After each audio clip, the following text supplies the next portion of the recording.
Bueno, diabetes es una pandemia que produce daño de órgano blanco, discapacitante y con incremento de la mortalidad cardiovascular, renal, ¿no es cierto? Y esto es un lastre de salud para los pacientes y para las familias. Un segundito. Ok. Y entonces debemos mencionar para esto los criterios de diagnóstico para diabetes mellitus, que es la hemoglobina glicosilada mayor de 6,5, una glucosa en ayunas mayor de 120, o un test de tolerancia oral a la glucosa de 2 horas mayor de 200 miligramos por decilitro, o una glucosa al azar en cualquier momento con cifras mayores de 200 miligramos por decilitro. Recordar que la diabetes no se produce de la noche a la mañana, es un proceso, es un proceso que va llevando en el tiempo y tiene etapas, ¿no es cierto? Tiene etapas. La primera etapa, que es la normalidad de la glucosa y de la insulina, luego comenzamos a registrar un incremento de la insulina para mantener niveles normales de glucosa. Luego tenemos una tercera etapa en que la insulina comienza a subir y también comienza a subir discretamente la glucosa, ¿no? Estos dos estados ya son, el estadio 2 y 3 son estadios propiamente prediabéticos, ¿no? En el primero caracterizado por la hiperinsulinemia y en el segundo la hiperinsulinemia con hiperglicemia. Y en una cuarta etapa, ya la diabetes propiamente dicha, comienza a disminuir los niveles de insulina o la insulina ya no es efectiva o no se produce en cantidad suficiente y la glucosa sube de manera importante y significativa. La diabetes va a catalogarse en niveles de riesgo cardiovascular porque es lo que hay que ver de manera importante y significativa, ¿no? Y vamos a ver que en la clasificación de la diabetes no hay pacientes de bajo riesgo. Todos los pacientes son de riesgo moderado, alto riesgo o muy alto riesgo. Riesgo moderado es aquel paciente joven con diabetes mellitus tipo 1 menor de 35 años o diabético tipo 2 menor de 50 años o con un tiempo de enfermedad de duración de la diabetes menor de 10 años, que no presente otros factores de riesgo cardiovascular. Este es el paciente de menor riesgo. El paciente de mayor riesgo, el paciente que tiene ya enfermedad cardiovascular establecida, que ya tiene daño de órgano blanco, que tiene varios factores de riesgo, ¿no? Y que tiene una duración de la diabetes mayor de 20 años. Esto es más de lo que decimos, de los valores que vamos a tener como objetivos terapéuticos. La glucosa idealmente menor debe estar en cifras menores a 140, la glucosa basal. La hemoglobina glicosilada debe ser menor de 7, idealmente. El colesterol LDL menor de 100, el triglicérido menor de 150 y una presión arterial menor de 130,85. ¿Para qué? Para detener, retardar y o prevenir la enfermedad cardiovascular. Y vamos a tener que la diabetes va a tener diferentes componentes con los que se asocia. Enfermedad cardiovascular establecida o alto riesgo de enfermedad cardiovascular, paciente ya con insuficiencia cardíaca, con enfermedad renal crónica, paciente frágil, aquel paciente adulto mayor, o 85, 90, 95 años, delgadito, bajo peso, ¿no? Pacientes obesos, ¿no? Son condiciones que van a tener manejos especiales, ¿no? En pacientes con enfermedad cardiovascular, los ISGLT2, los análogos GLP-1, la metformina, son drogas de elección, igual que la insuficiencia cardíaca, ¿no? Con diabetes y los ISGLT2 asociados a metformina. En la enfermedad renal crónica, los ISGLT2 y en un segundo nivel los análogos GLP-1. los pacientes frágiles, metformina, y podría asociarse a inhibidores de PP4. Y en la obesidad, actualmente el paso ya se ha modificado, análogo GLP-1 en la terapia de elección. Y el paciente podrá tener niveles muy altos de hemoglobina sintomático. El tratamiento y el manejo será con insulina preferentemente, o una hemoglobina menor de 7, en cuyo caso régimen higiénico dietético con metformina, y en un segundo paso, si es que no controla, asociar un agente antidiabético no insulínico sería la elección. Pero entonces veamos qué fármacos tenemos. Tenemos los fármacos inhibidores de la alfa-glucosidasa, las sulfonilurias, las nateglinidas, las biguanidas, las insulinas, las glitazonas, los análogos GLP-1 y las glifosinas. Vamos a tratar de ver estos hipoglicemiantes en su conjunto y de manera gradual.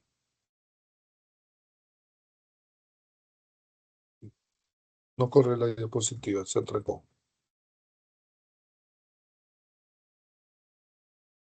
Ok.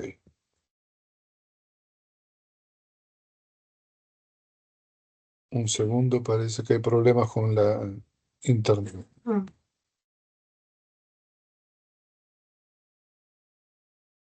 Voy a dejar de compartir. No puedo hacer nada. Doctor, pero sí se logra ver las diapositivas. Ok. ¿Están pasando? Sí se logra ver las diapositivas, doctor. Está ahorita en sulfonilurias. Ok, pero yo quiero salir de la presentación porque se me ha colgado a mí. Ah, vale. Entonces sí, doctor, deje de Un compartir y voy a segundito. compartir. Sí, exacto. Vamos a ver. Voy a cerrar cualquier otra que esté.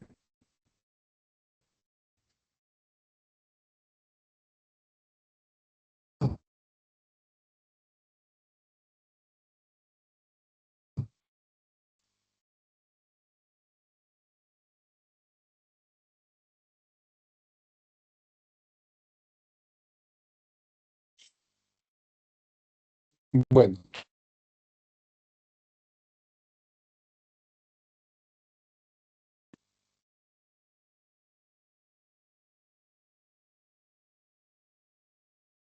dejamos de compartir completo.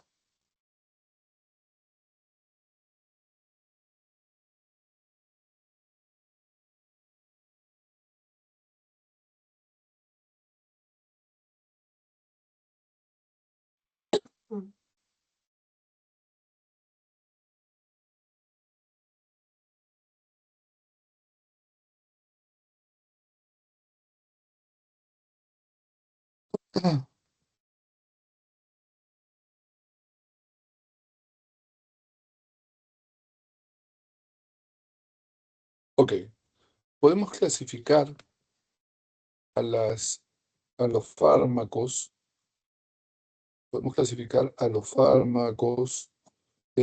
hipoglicemiantes o antidiabéticos en insulinos sensibilizadores, aquellos que predisponen a que las células sean más sensibles a la actividad de la insulina, como es el caso de la metformina o de las glitazonas.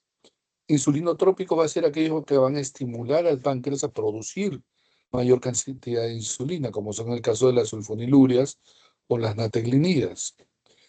Los que van a inhibir la absorción de la glucosa normalmente viene en cantidades significativas de la dieta que consumimos, una cantidad importante, y ahí tenemos los inhibidores de la alfa-glucosidasa, y actualmente tenemos los fármacos glucosúricos. Antiguamente conocíamos que la glucosuria era un signo que nos decía que la diabetes tenía niveles muy elevados de glucosa en sangre y que por eso aparecía normalmente glucosa en orina. Y era un marcador que nos preocupaba y que era malo. Con el tratamiento normalmente controlábamos los niveles de glucosa y desaparecía la glucosa en la orina. Pero este grupo de fármacos lo que hace es estimular, estimular la eliminación de la orina a través de la eliminación de glucosa a través de la orina. Y acá tenemos los famosos ISGLT2, los inhibidores del cotransportador sodio-glucosa. Muy bien. Comparativamente, si nosotros vemos la potencia de ellos, vamos a ver que la metformina, si comparamos con las glucosa o con las glitazonas, es más potente, pero es menos potente que las sulfonilurias. Y cuando el paciente no controla sulfonilurias con metformina, es la que nos brinda una mayor potencia en el rasgo de la disminución de la hemoglobina glicosilada. ¿Y por qué hablo de hemoglobina glicosilada y no de glucosa? Porque la hemoglobina glicosilada va a ser un reflejo que nos habla cómo está la glucosa los 3 últimos meses. Hay pacientes que se las saben todas, ¿no es cierto? Y cuando van a ir a su consulta y saben que le van a sacar su examen de glucosa, el paciente hace una dieta una semana antes. Y entonces el día del examen la glucosa sale linda. Y nos quieren engañar que la glucosa, esa es su glucosa normal. En cambio, sale su hemoglobina glicosilada en 7,5, 8, 9, y entonces nosotros sabemos que ese paciente está andando con 200 o 300 de glucosa normalmente. Miren lo importante que es pedir hemoglobina glicosilada, y esto se debe pedir cada 3 meses, que es el tiempo que nos estratifica los niveles de glucosa. Hablemos un poco del primer grupo, las sulfonilurias. Es quizás uno de los grupos más antiguos que tenemos en cuanto a los antidiabéticos. Tenemos lo de acción corta, como el caso de la glibenclamida, la glipizida o la glicamida. Y menciono estas tres porque son las que usamos actualmente. La tolbutamida es de primera generación y tiene múltiples reacciones adversas, sobre todo hipoglicemia, y puede comprometer, producir acidosis y comprometer la función renal. De acción intermedia, que dura un tiempo más prolongado, la glicacida y la glivomurida, y de acción prolongada, que tampoco la usamos ya, que es la clorpropamida, una sulfoniluria de primera generación. La glibenclamida, glipizida y glicacida son de segunda generación y la glimepirida es de tercera generación. Es el fármaco, digamos, el último modelo de este grupo de fármacos. Y lógicamente tiene mejor tolerancia, menos efectos adversos y un mejor perfil farmacocinético y farmacodinámico. ¿Qué cosa o cómo actúan las sulfonilurias? Las sulfonilurias van a actuar a nivel del receptor de membrana de tipo SUR2A, ¿no es cierto? A nivel tanto del páncreas como del músculo cardíaco. Va a actuar a través de la vía del potasio ATP en otras células y tejidos, sobre todo tejido muscular y tejido graso, y a nivel del páncreas propiamente, a nivel del tejido sarcoplásmico, este receptor SUR2 va a ser el encargado de regular, ingresar calcio a la célula y hacer que las organelas intracitoplasmáticas de la célula beta del páncreas liberen insulina. Por eso esto es un insulinotrópico. Va a hacer que el páncreas trabaje secretando mayores cantidades de insulina. Y si nosotros tenemos acá en el perfil de mortalidad relacionado a los diferentes fármacos sulfonilurias, vamos a ver que la mortalidad es mayor con tolbutamida y clorpropamida. Por eso ya no la usamos, ¿no es cierto? Neutros se consideran a la glibenclamida y la glipizida. Entonces, controlamos glucosa, pero la mortalidad no se modifica sustancialmente. Entonces, con eso normalmente los médicos, los internistas, los endocrinólogos, en la concepción glucocéntrica del manejo de la diabetes, se conforman controlar glucosa. Nosotros los cardiólogos somos un poquito más fastidiosos y tratamos de trabajar sobre lo que es mortalidad cardiovascular. Y entonces, ¿por qué digo esto? Porque los diabéticos se mueren del corazón. Y entonces tenemos moléculas como la glimiperida y la glicazida, que son de última generación, y estas disminuyen la mortalidad por todas las causas en pacientes diabéticos. Esto es lo que buscamos. Estas son las drogas que preferentemente deberíamos usar en este grupo de medicinas, ¿no? Muy bien. Interacciones farmacológicas, las sulfonilurias tienen varias y diversas, que potencian la actividad de las sulfonurias, el alcohol. El diabético que toma una sulfoniluria no debería consumir alcohol. Cuidado con los antiinflamatorios, con los salicilatos, el caso de la aspirina, con los inhibidores de la monoamina oxidasa, como son algunos antidepresivos, y con los agentes cumarínicos, como es el caso de la warfarina, que es un anticoagulante. Estos potencian las sulfonilurias. Quiere decir que incrementan el riesgo de hipoglicemia. En cambio, disminuyen la actividad de las sulfonilurias y al disminuir los niveles de sulfonilurias pueden aumentar los niveles de glucosa. Y es el caso de los corticosteroides. Y ahí tenemos la prednisona, la dexametasona, la hidrocortisona. El caso de los diuréticos, furosemida, tiazidas, que son frecuentes en el manejo de los síndromes edematosos y de la hipertensión arterial, respectivamente. La difenilidantoína, que ya no la usamos tanto, que es un fármaco propiamente un anticonvulsivante. El ácido nicotínico, que no lo tenemos en el Perú y que es utilizado en el tratamiento de las dislipidemias. El manejo de los inmunodepresores en el tratamiento de los síndromes reumatológicos y o oncológicos. Y manejos con algunas hormonas, como el caso de los estrógenos en las mujeres adultas, ¿no? Que tienen uso de anticonceptivos o terapia de reemplazo hormonal, por ejemplo. Disminuyen el efecto de las sulfonilurias, por lo tanto aumentan los niveles de glucosa. Reacciones adversas del medicamento, y lo principal es la hipoglicemia. Y la hipoglicemia tenemos que educar al paciente para que se sepa reconocerla, ¿no es cierto? Eh, una anécdota: yo era un médico relativamente recién egresado y estábamos en una institución, había otro médico que estaba haciendo la guardia, yo estaba fuera de esta institución porque había terminado mi horario laboral y me llama asustado, ¿no? Me dice: tu paciente está haciendo una crisis psicótica, lo voy a transferir. Mi paciente, una crisis psicótica, era un paciente cardiológico. Entonces le digo: ¿qué ha pasado? Y me relata, y era un episodio de agitación psicomotriz. Y me dice: está diaforético, está pálido, sudoroso, ha almorzado, hizo ejercicio y todavía no almuerza. Métele 3 ampollas de glucosa al 33% endovenoso así en bolo. Pero es diabético, podemos, ponle. Le puso y pasó. ¿Qué era? Después de las 3 ampollas tenía 70 de glucosa. O sea, ese paciente debe haber estado con 40 o 50 y si no se corregía inmediatamente, iba a ser un coma diabético. Los pacientes pueden hacer episodios de agitación psicomotriz, pueden confundirse con un caso de demencia inclusive, hacen sudoración, diaforesis, sienten que se van a desmayar, se ponen pálidos, fríos y luego comienzan a apagarse o se apagan súbitamente como si se hubiesen quedado sin baterías, ¿no es cierto?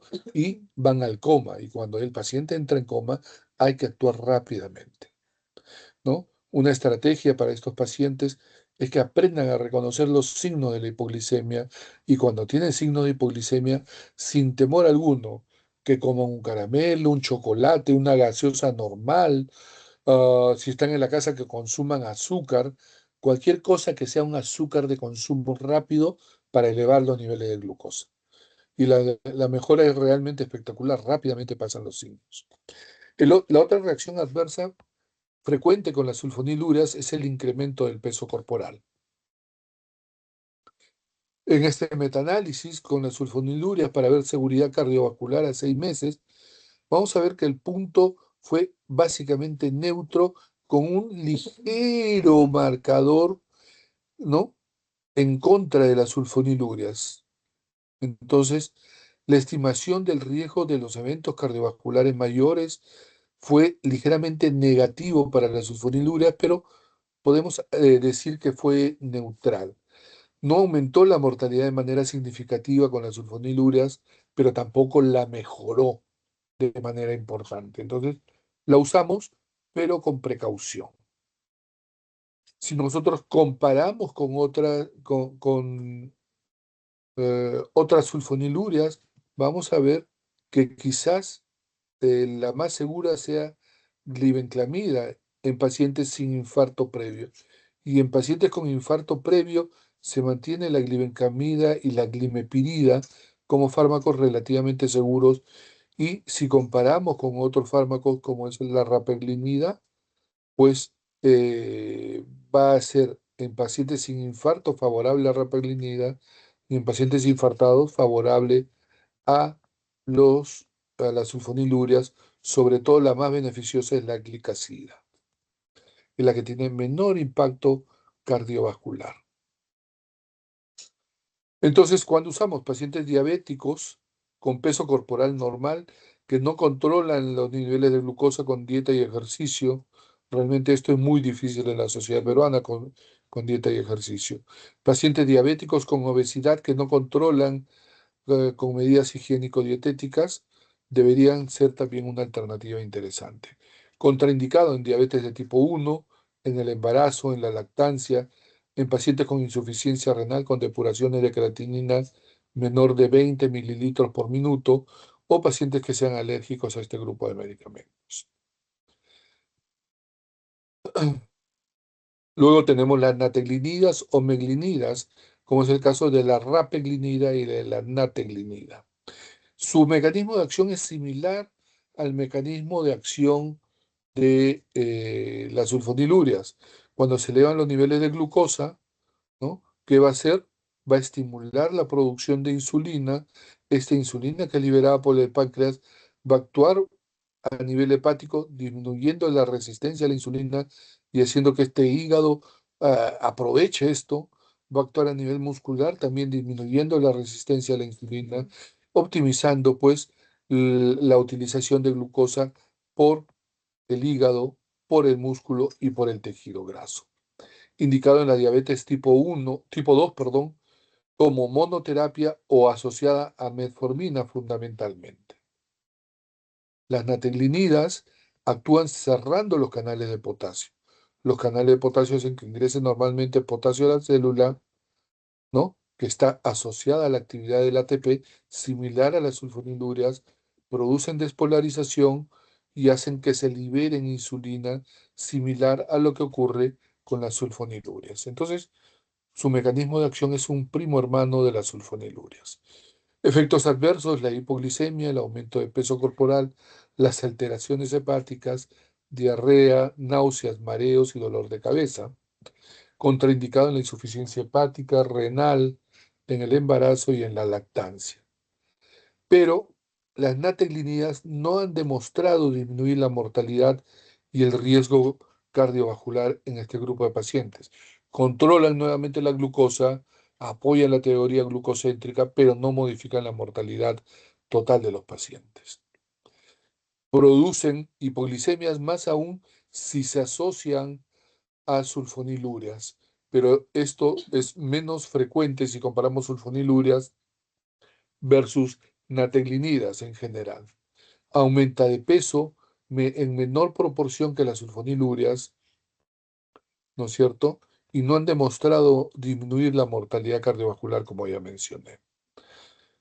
En cuanto a sus características farmacocinéticas, vamos a mencionar su metabolismo a nivel del hígado, citocromo P450, y la diferencia entre la neteglinida, que tiene una eliminación fundamentalmente renal, 80%, y la rapeglinida, su eliminación es básicamente por vía biliar, por vía de las deposiciones. Y entonces, la nateglinida hay que tener cuidado en pacientes con insuficiencia renal y la rapeglinida, cuidado con los pacientes con insuficiencia hepática. La rapeglinida la podemos administrar con seguridad hasta tasas de filtración de 30 mililitros por hora, a raíz de dosis promedio de 1 miligramo cada 6 a 8 horas. Por debajo de los 30 deberíamos tener precaución para administrar. En cambio, la nateclinida, ¿no? A tasas mayores de 60 mililitros por hora, podemos dar su dosis promedio, que es 120 miligramos cada 8 horas, y por debajo de esta hay que tener cuidado y precaución para poder administrarla. Los inhibidores de la alfa-glucosidasa, lo que van a hacer, ustedes saben que la glucosa ingresa con los alimentos, se absorbe a nivel del intestino delgado a través de las microvellosidades, ¿no?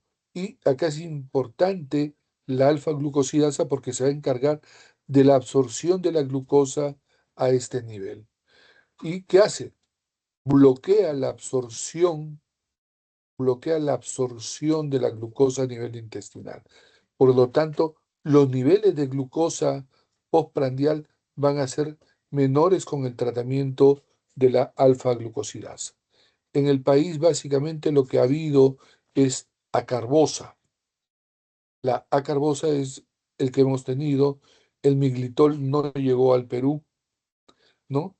Y la actividad es bloquear la absorción de los carbohidratos de la glucosa a nivel intestinal y eso hace que disminuyan los niveles de glucosa postprandial, porque son producto de lo que comemos en la dieta, ¿no?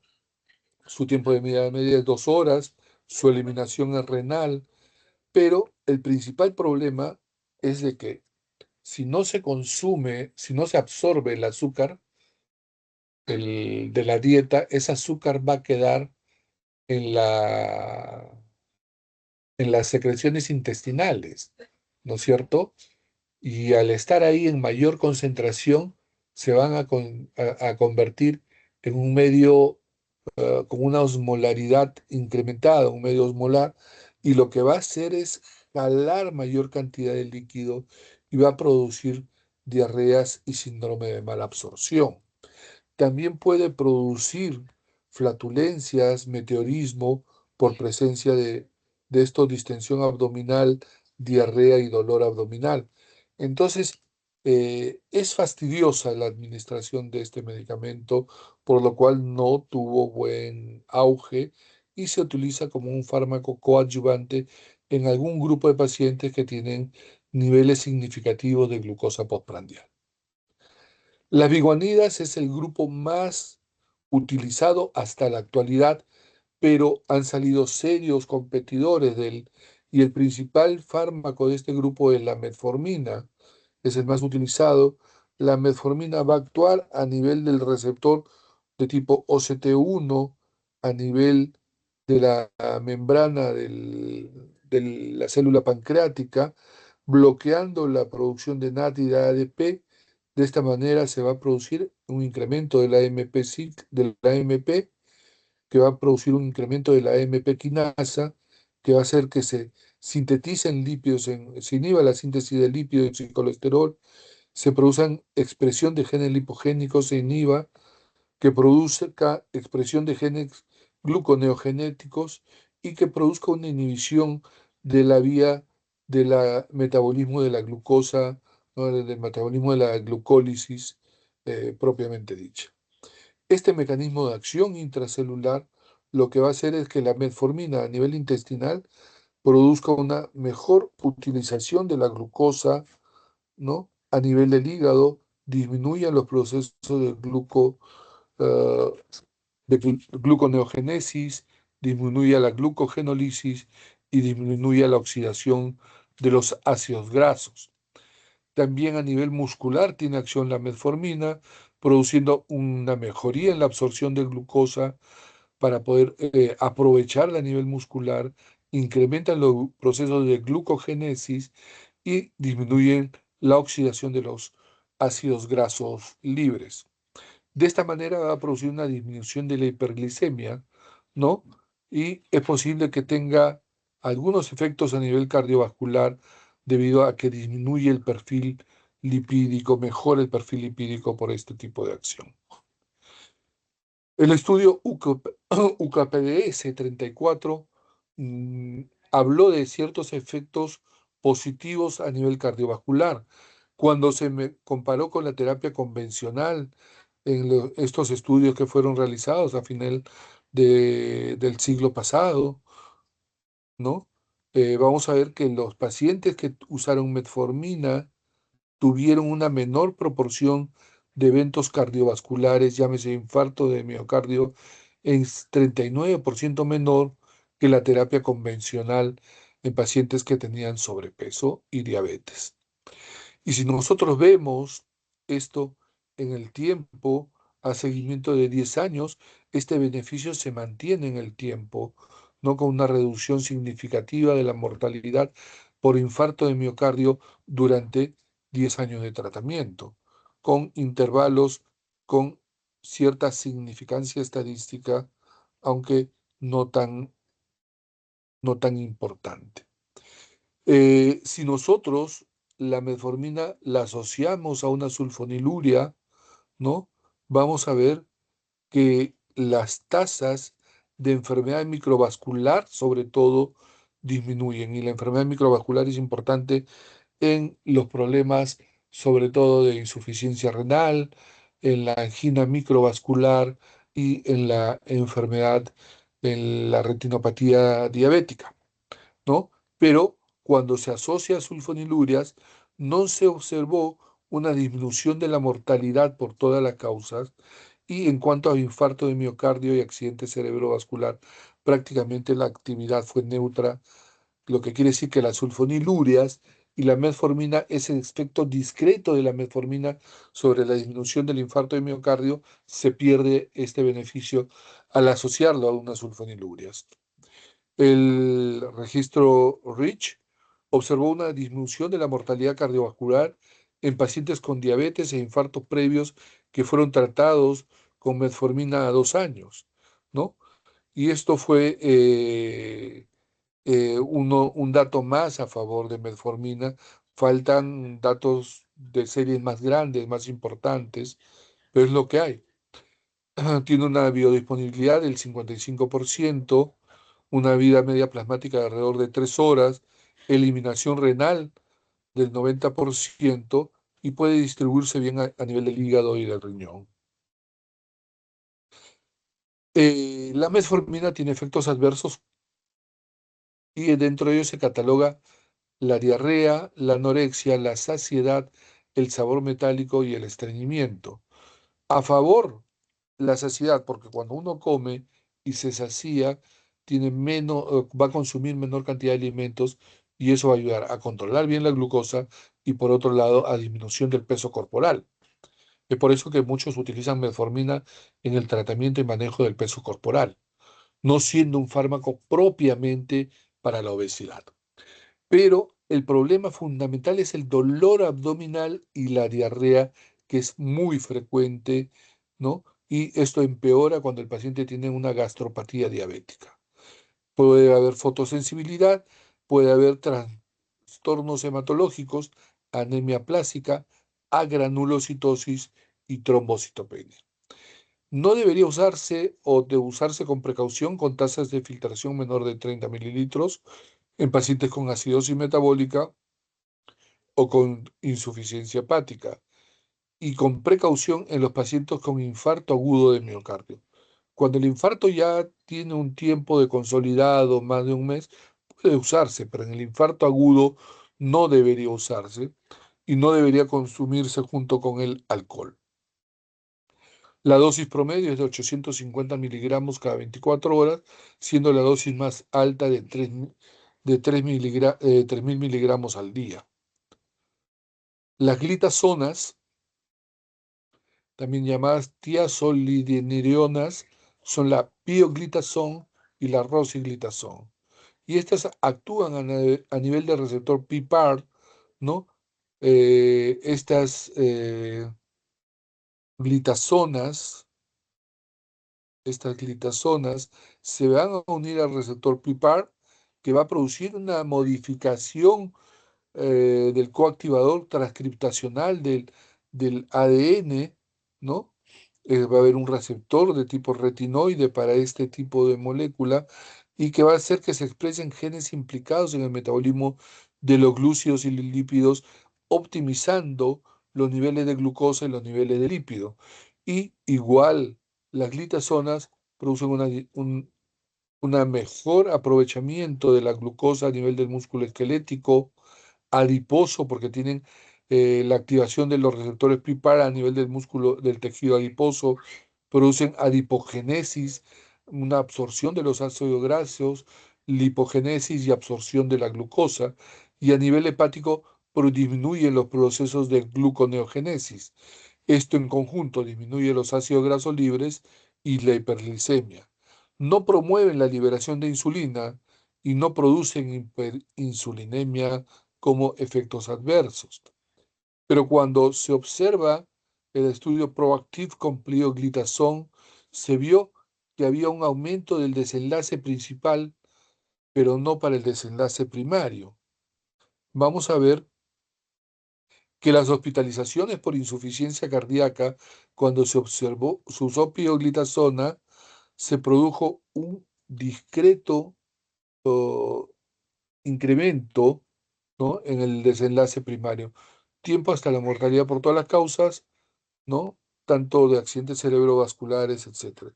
La muerte por todas las causas, accidente cerebrovascular, infarto, amputación de miembros, revascularización coronaria, fueron discretamente inferiores, pero no tuvieron una significancia estadística importante y entonces no se hizo mucho caso. La rosiglitazona, el estudio RECORD, nos demostró que había cifras no beneficiosas en cuanto a la disminución de mortalidad cardiovascular, accidente cerebrovascular, ¿no? Y no hay restricciones mayores para su uso en pacientes con problemas cardiovascular, aunque no hay datos seguros sobre su seguridad cardiovascular, porque son estudios pequeños. Entonces, las glitazonas pueden causar o empeorar insuficiencia cardíaca y este es un problema por lo cual en los pacientes con larga data de enfermedad diabética debe estudiarse siempre la seguridad de los fármacos. Antes de la aparición de estas moléculas, ¿no? De estas moléculas podían utilizarse normalmente los antidiabéticos en cualquier paciente cardiovascular. Después de este problema con la insuficiencia cardíaca, sobre todo con pioglitazona, más que con rosiglitazona, eh, se le ha exigido a las nuevas moléculas, a los nuevos grupos farmacológicos, que para ser aprobado su uso tengan que tener seguridad cardiovascular. Quiere decir que no aumenten la mortalidad cardiovascular por las diferentes causas y más bien que incluso sean cardioprotectoras. ¿Correcto? Entonces, las nuevas moléculas tienen que tener este beneficio adicional. Entonces, hay diversos metaanálisis con resultados contradictorios, no hay datos concluyentes. La rosiglitazona no demostró un incremento de la mortalidad cardiovascular, pero se prefiere tomar este grupo de fármacos que actúan sobre los receptores PPAR como con precaución, ¿no es cierto?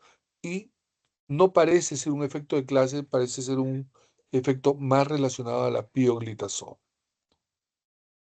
Sus problemas de las glitazonas son que incrementan el peso, producen osteopenia y osteoporosis, incrementan la tasa de infarto de miocardio y mortalidad cardiovascular y de insuficiencia cardíaca y producen hepatotoxicidad. Están indicados en pacientes con diabetes y sobrepeso o obesidad, pueden ser asociados a metformina, asociados a sulfonilurias o asociados con ambas en terapia triple. Las glitazonas tienen, pues, se comienza con la mínima dosis y se trata de alcanzar la dosis máxima tolerada por el paciente.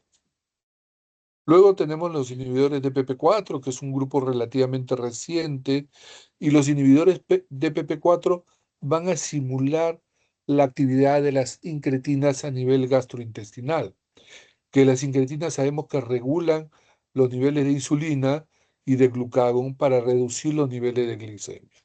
Cuando nosotros consumimos alimentos, ¿no? Va a haber liberación de las hormonas intestinales, de las incretinas, ¿no? Del péptido glucanoide, ¿no? Y del polipéptido insulinotrópico intestinal de la glucosa, que van a hacer que estos actúen sobre las células beta, produciendo disminución del glucagón y produciendo un incremento de la liberación de insulina. De esta manera, mejorarán la captación muscular de glucosa, disminuirán la producción hepática de glucosa y, por lo tanto, la disminución tanto de la glucosa en ayunas como la glucosa postprandial. Esto es más de lo que estamos diciendo, ¿no es cierto? El inhibidor de PP4 se une al receptor, va a producir de la célula beta, de la sincretina, va a producir actividad de la GLP-1 y de la GIP. Esto va a estimular a las células pancreáticas, aumentará la insulina, disminuirá el glucagón y por lo tanto disminuyen los niveles de glucosa plasmática. Las que tenemos en el mercado son sitagliptina, viragliptina, saxagliptina y linagliptina, todas con una eliminación fundamentalmente renal, excepto la linagliptina que tiene excreción hepática biliar. Generalmente pueden ser utilizadas como monoterapia solo la sitagliptina, todas las demás generalmente están asociadas a su uso como terapia asociada a metformina. Si nosotros evaluamos las hospitalizaciones por falla cardíaca, ¿no? Vamos a tener que los diferentes estudios incluso son ligeramente perjudiciales, ¿no? Para los pacientes con insuficiencia cardíaca, aunque recientemente hay algunos estudios que cuestionan estos resultados. Las reacciones adversas medicamentosas producen cuadros similares a las infecciones de las vías aéreas superiores, infección del tracto urinario, gastroenterocolitis, sinusitis y nasofaringitis. Debe ser utilizada con precaución en insuficiencia renal, en insuficiencia cardíaca y cuidado pacientes que presentan hipoglicemias, sobre todo asociados a sulfonilurias o asociadas a insulinas. Contraindicaciones en la insuficiencia hepática severa, en el embarazo y en la lactancia.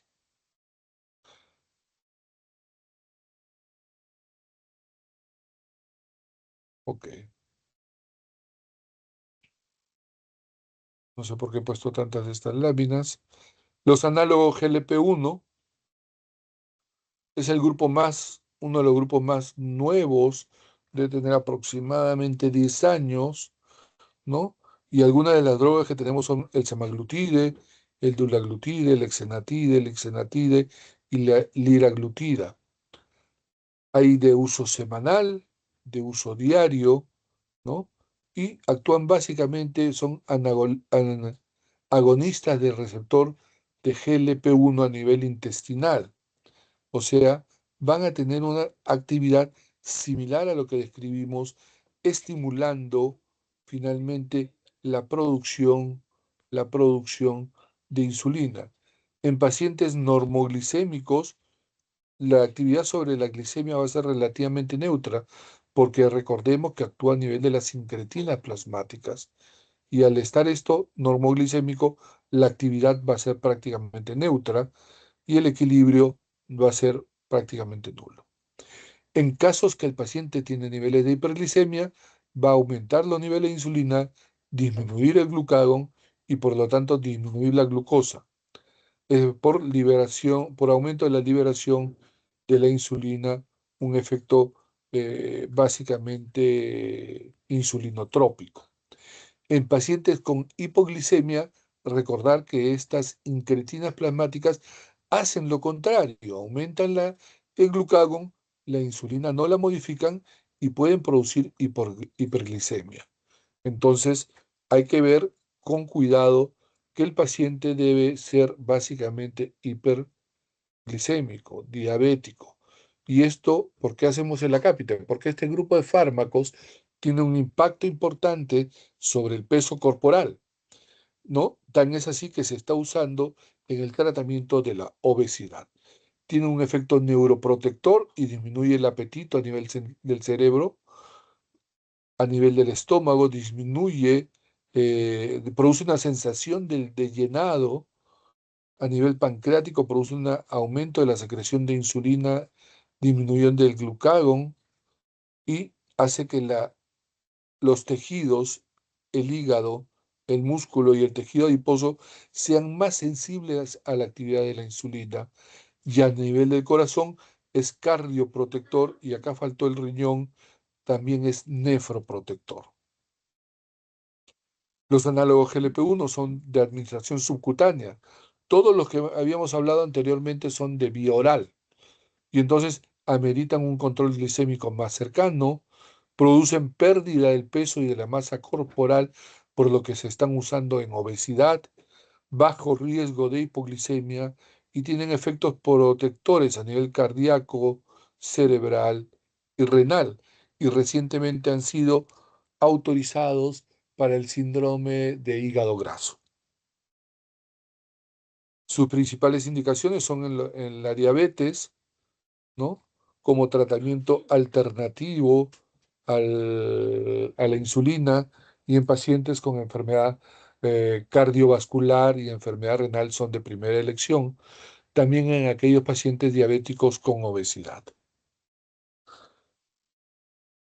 Puede utilizarse solo o asociado a otros fármacos, inclusive puede asociarse a insulina como tratamiento en pacientes de difícil manejo. Son bastante seguros, pero producen reflujo gastroesofágico, náuseas, vómitos, pancreatitis y astenia. El paciente debe tener un estudio gastroenterológico porque no son infrecuentes estos efectos adversos. Y entonces debe el paciente tener un perfil de evaluación gástrica para ver que no tenga reflujo gastrointestinal, problemas a nivel pancreático y que puede ser utilizado con seguridad. Contraindicado en la gastropatía diabética y en pacientes con insuficiencia renal avanzada con tasas de filtración menores a 15 mililitros por minuto. En los estudios de los análogos GLP-1, cuando se vieron en seguridad cardiovascular, en infarto de miocardio, en stroke, en angina inestable, los fármacos más prometedores han sido la semaglutida y la liraglutida, ¿no? En mortalidad cardiovascular, la liraglutida ha sido importante, sobre todo en infarto de miocardio, pero también en insuficiencia cardíaca en estudios posteriores. Está indicado como terapia en la diabetes mellitus tipo 2, solo o asociado a otros hipoglicemiantes. Puede ser un fármaco que se puede asociar a insulina, ¿no? El caso de la exenatida, caso similar la liraglutida, y considera en el caso de pacientes diabéticos con enfermedad cardiovascular o enfermedad renal. Efectos favorables, la disminución de la glucosa, la disminución del peso corporal y al disminuir el peso corporal, la disminución de la presión sistólica y la disminución de los lípidos. Efectos desfavorables, el reflujo gastroesofágico, la pancreatitis son quizás lo más importante. Luego tenemos los inhibidores del cotransportador sodio-glucosa del tipo 2. Vamos a ver que a nivel de la nefrona tenemos el túbulo contorneado proximal y a nivel del túbulo contorneado proximal, segmento 1 y 2, vamos a tener que tenemos dos tipos de cotransportador sodio-glucosa, el de tipo 1 y el de tipo 2. El tipo 2 es el que está en mayor porcentaje, aproximadamente el 90% de la glucosa que se puede filtrar a través del glomérulo es reabsorbido por este cotransportador y regresa hacia la sangre. El 10% solamente trabaja a nivel del cotransportador de tipo 1. Bueno, los inhibidores ISGLT2, empaglifosina y dapaglifosina actúan bloqueando la actividad de este receptor. Por lo tanto, no se reabsorbe la glucosa y la glucosa se eliminará fundamentalmente por vía renal disminuyendo las tasas de glucosa a nivel plasmático. Entonces son fármacos fundamentalmente glucosúricos, pero la glucosa no se va sola. Al tener un efecto glucosúrico, tiene un efecto diurético y natriurético. El efecto glucosúrico va a producir un balance calórico negativo, disminución de la hemoglobina glicosilada, ¿no? Aunque puede producir un incremento de del ácido úrico en la orina, ¿no? Disminuye la masa corporal, disminuye la inflamación y la glucotoxicidad, disminuye la grasa pericárdica, la inflamación cardíaca, mejora la contracción y disminuye la ateroesclerosis por disminución de la uricemia, por disminución de la hemoglobina glicosilada y por disminución de la inflamación y de la glucotoxicidad. La natriuresis disminuirá la presión arterial, el volumen plasmático y producirá un incremento en la retroalimentación del glomérulo y del túbulo. Esto nos va a llevar a disminución de arritmias ventriculares, activación de la enzima convertidora de tipo 2 relacionada a la angiotensina, y esto va a hacer finalmente que disminuya la hipertensión a nivel del glomérulo y disminuya la hiperfiltración glomerular en pacientes con disfunción renal con diabetes, por lo cual no solamente es glucosúrico, sino es cardioprotector y mejora la contracción cardíaca y mejora la aterosclerosis, pero también es nefroprotección, nefroprotección. Estos hay que tener cuidado, sobre todo con la cetoacidosis, pacientes descompensados con niveles muy altos de glucosa o con síndromes infecciosos no deberían administrarse o incluso suspenderse. Puede haber infecciones genitales al producirse un incremento de la eliminación de la orina con altos contenidos de glucosa. Lógicamente el medio, el pH de los genitales femeninos y masculinos va a cambiar y puede haber cierta predisposición a las infecciones genitales. Pero esto con un aseo y una higiene adecuada disminuye y es prácticamente cero, no significativo. Puede producir cierto grado de deshidratación. Recordar que es un fármaco diurético y entonces hay que manejar adecuadamente el volumen plasmático. Aparte de la empaglifosina y de la dapaglifosina, hubo un tercer componente de esta familia que no llegó al Perú y que no se utiliza por sus efectos adversos, que es la canaglifosina. La canaglifosina se observó en sus estudios que hubo un incremento de las amputaciones y de las fracturas óseas, que en los estudios de seguimiento de empaglifosina y dapaglifosina no se ha visto con estas moléculas. Y entonces nosotros actualmente usamos en el país dapaglifosina y empaglifosina. La dosis de la DAPA es de 10 miligramos para todos los casos en protección renal, en protección cardiovascular y en diabetes.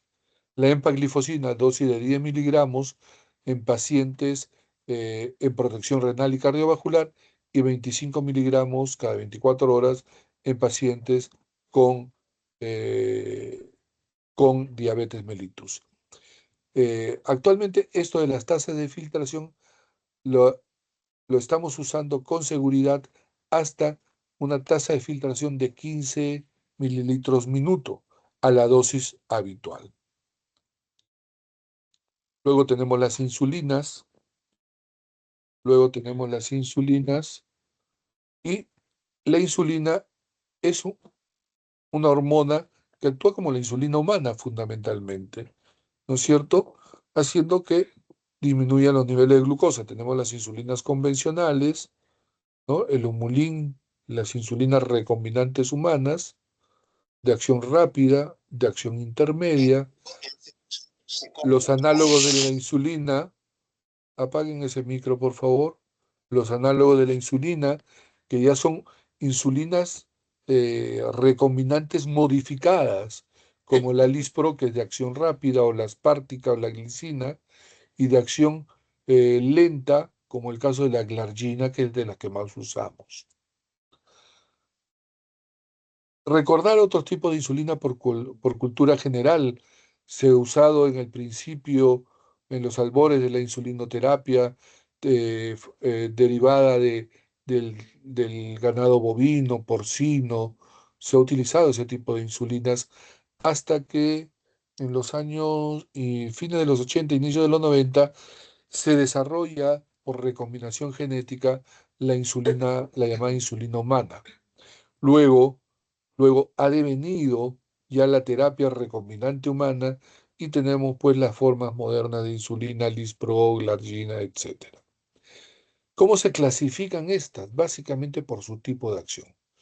Insulinas de acción rápida que comienzan tan rápido como a los 15 minutos, su efecto es alrededor de la hora o 2 horas y su efecto dura máximo de entre 2 a 4 horas. Acá tenemos la aspartica y la lispro.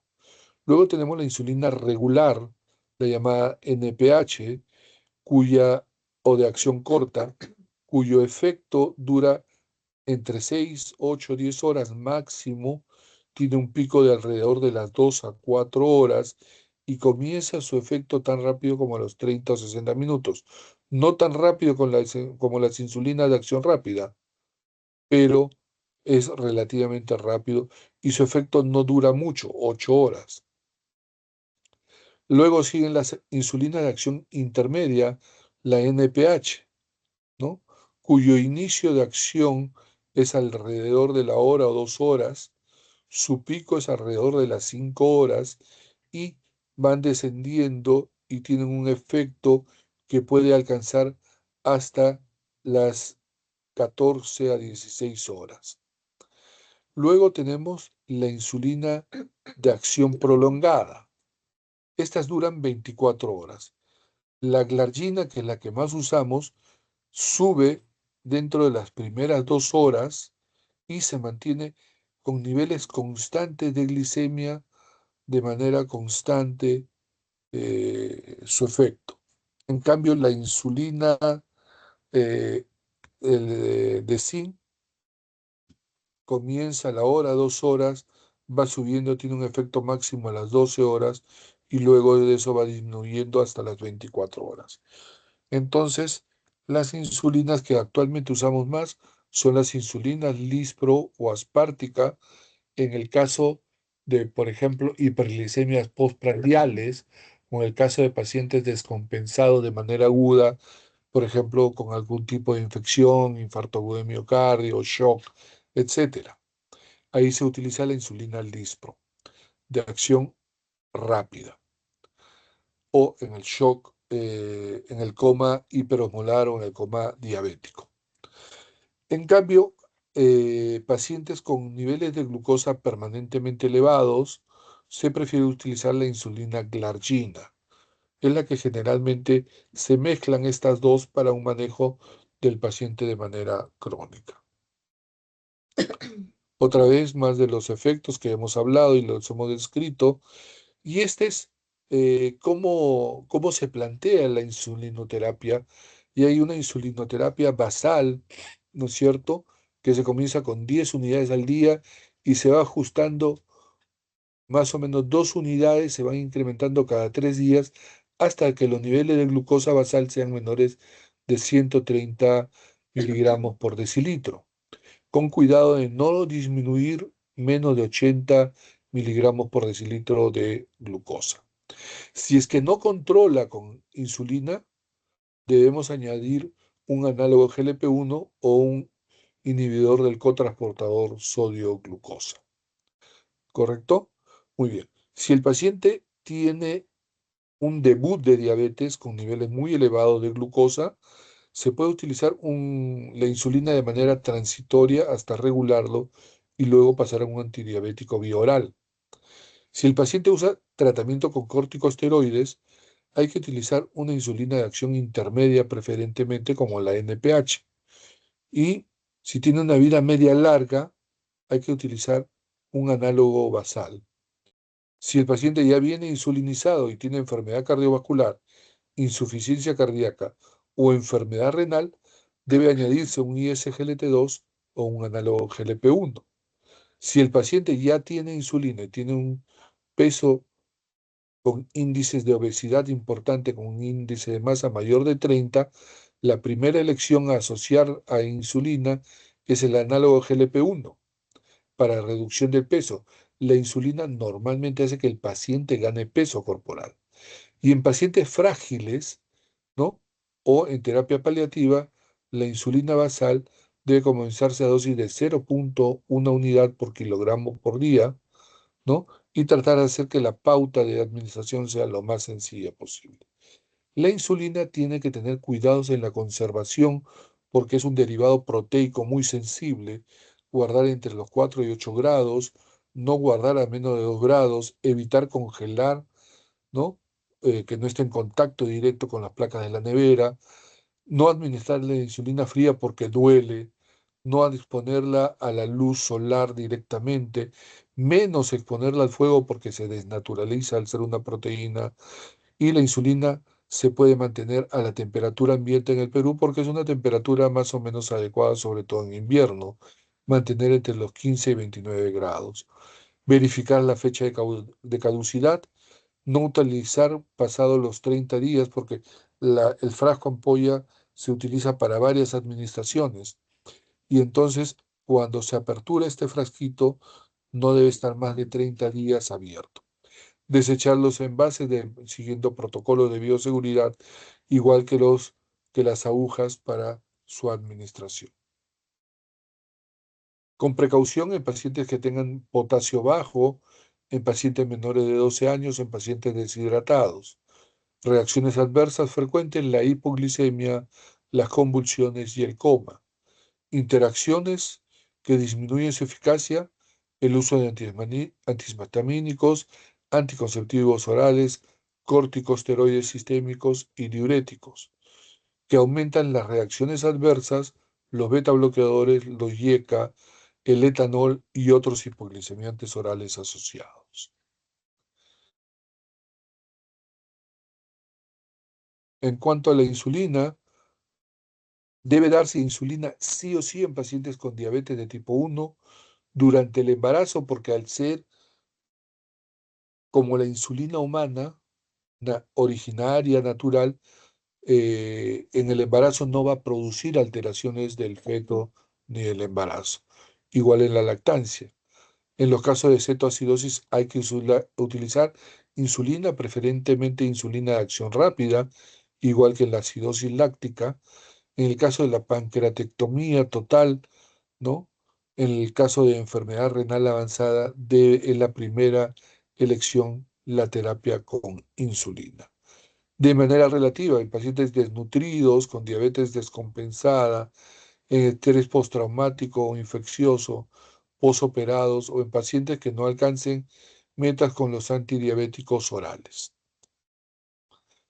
Producen efectos adversos en la zona de administración, pueden producir hematomas o pueden producir problemas tróficos de la piel, pueden producir niveles bajos de glucosa, lipodistrofia, pueden producir edema de miembros inferiores y lo más frecuente, aumento de peso corporal y aumento de glucosa es lo más frecuente, de disminución de los niveles de glucosa, perdón.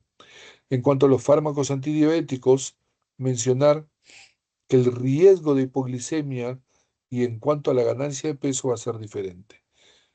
El riesgo o la frecuencia de hipoglicemia es menor con los IDPP4, los análogos GLP-1, metformina, glitazonas y SGLT2.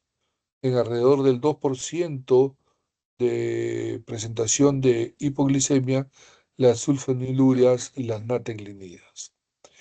Y alrededor del 5% de frecuencia de hipoglicemia grave en pacientes con insulinas mezcladas o solas, ¿no?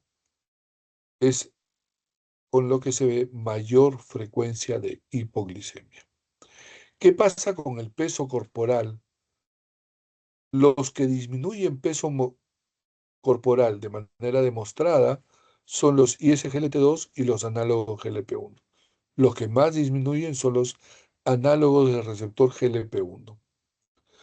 Son neutros los IDPP4, la metformina y los inhibidores de la alfa-glucosidasa. Y más bien producen aumento del peso corporal entre 2 a 3 kilos, la insulina, las sulfonilurias, las natriglinidas y las glitazonas. Esto es lo que ya revisamos en el cuadro circunferencial en algún caso, ¿no? Pero en enfermedad cardiovascular o en insuficiencia cardíaca, la primera elección son los ISGLT2 y los análogos GLP-1. En pacientes con enfermedad renal con tasa de filtración mayor de 45, los ISGLT2, entre 44 y 30 de tasa de filtración, los ISGLT2, y en tasa de filtración menores de 15 actualmente, los análogos GLP-1. Pacientes con diabetes y obesidad, la terapia de elección debería ser análogo GLP-1 a la cabeza semaglutida, liraglutida y dulaglutida. Pacientes adultos mayores sin fragilidad, los ISGLT2 o los análogos GLP-1. Los pacientes con fragilidad mayores de 75 años, los inhibidores DPP4 son la primera elección. Pacientes con más de 10 años, pero que no tenemos evidencia de daño cardiovascular, pero ya por la evolución de tiempo de enfermedad, asumimos que hay enfermedad macro y o microvascular, debemos darle al paciente ISGLT2 como primera elección o análogo GLP-1. Este es el tratamiento moderno de la diabetes en el mundo actual.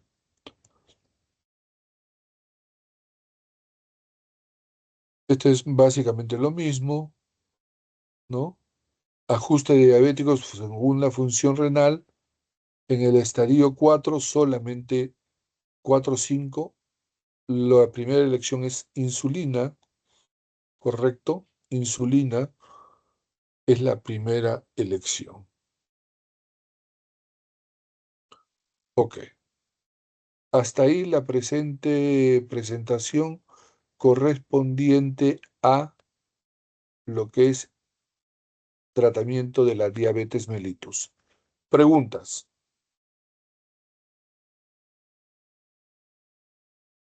¿Están dormidos? ¿Están comiendo? ¿Están ahí? Creo que estoy solo. Parece que no hay preguntas, doctor. Doctor, Ah, no, no sí. hay Doctor, preguntas, todo claro. Escucho. Escucho. ¿Quién hace la pregunta? doctor, una consulta. Y digamos, ¿qué fármaco aparte de la insulina tendría mayor riesgo de hipoglicemia? Tal y como revisamos en el cuadro, en las diferentes literaturas. Primero, insulina. En segundo lugar, sulfonilurias, es los que más producen hipoglicemia. O sea, glibenclamida, glimepirida a la cabeza.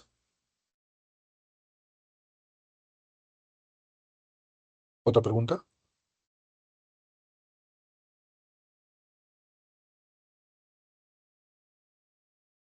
¿No hay más preguntas? Ok. Entonces yo pregunto el día del examen.